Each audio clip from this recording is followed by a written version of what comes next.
মমের সামনে আমায় একটু নাটক করতে হবে। What happen baby? মুখটা তোমার এরকম স্যাড হয়ে রয়েছে কেন? তোমাকে বারবার বলেছি না, জীবনে যাই হোক না কেন মুখ থেকে যেন হাসিটা না সরে। তোমার মুখ এরকম স্যাড হয়ে আছে কেন? অ্যাকচুয়ালি ম্যাম, আজকে আমার রেজাল্ট আউট হয়েছে। রিপোর্ট কার্ড বেরিয়েছে, সে তো ভালো কথা। তাও আমাকে রিপোর্ট কার্ডটা দেখি। এক্ষুনি না মম আমাকে বকা শুরু করে, কি যে হবে কে জানে। ও এম জি, একটু রেজাল্টের কি অবস্থা? না না, ওর উপর চিৎকার করা যাবে না। ও এমনি কষ্ট পাচ্ছে রেজাল্ট দেখে।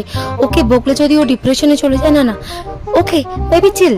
তুমি এই বছর পাশ করোনি তো কি হয়েছে, নেক্সট ইয়ার ট্রাই করো, অবশ্যই পাশ করবে। একটু পড়াশোনা করলেই হবে। আর এমনিও তুমি কেন কষ্ট করে পড়াশোনা করতে যাবে?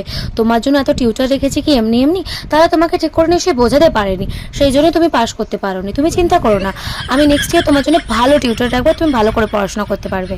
উফ, এইবারের মতন বেঁচে গেলাম। ওকে মম, তাই হবে।